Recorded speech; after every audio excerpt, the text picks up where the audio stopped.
Once upon a time, in a faraway land, there was a small town called Robertstown, named from a famous reverend. It was full of decent people, some extremely decent billionaires, and some unwashed, no-good doers. Unfortunately, recently the town was going through some economic hardship, and the local mayor, Mr. Sheep, was consulting with the most decent people in the town what to do. They were all very rich, and therefore must have known what the best course of action would be, strictly, from an economic sense. Mr. Pig, the richest man at the time, immediately had a suggestion. This town would rise like Atlas Unchained if they would just dispose of the unwanted elements and welfare munchers, an idea that garnered immediate support.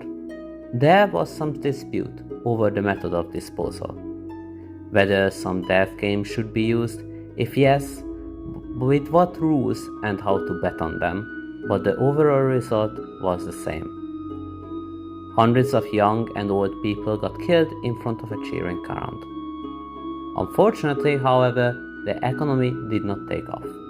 Mr. Pig explained that the issue was due to not being more thorough in getting rid of indecent elements. So, with the visionary leadership of Mr. Sheep, first thousands, then even more were sent to the arena. However, the overall level of decency seemed to be in freefall. To understand why, we need to look how economic value was produced in Robertstown and how society functioned. Robertstown, like all societies, had poor people in it.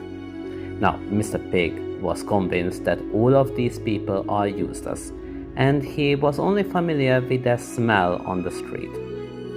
All the statistics also supported him, as from an economic view, focusing on consumption and finances, these people were truly nobodies. In reality, however, even though they had no significant purchasing power, they did generate a lot of value.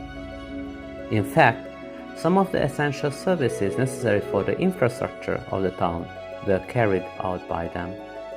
After the cull, these tasks remained unfulfilled. Mr. Pig also assumed that there is a qualitative difference between no decent, decent, and extremely decent people, like his friends and himself. That parallel systems of control can be applied on different social layers without these systems bleeding out into each other. Unfortunately, he was wrong. The death games seemed to be a good idea first to profit off the unfortunate, but those games seem to be transformative for both individuals and society as a whole. Actually, too transformative for the liking of Mr. Pig. Recently, it transformed an unfortunate sod called Mr. Grey into Harag the Butcher, and Harag was popular. After his recent string of victories, his adoring fans burned down half the city, for fun. True power shifted from the council chamber of Robertstown to the arena. But the worst, Mr. Pig could not even fathom. Pig Jr. and a bunch of his fellow young aristocratic socialites banded together. They have claimed that the true face of society is where the strong oppress the weak, and violence is the natural order of things. His band became sadistic and committed wanton cruelty without remorse. Mr. Pig tried to impress humility on his son. He used to invoke the good old values. Pig Jr. had none of it.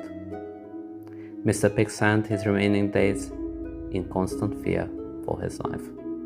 The economy suffered from an acute lack of manpower.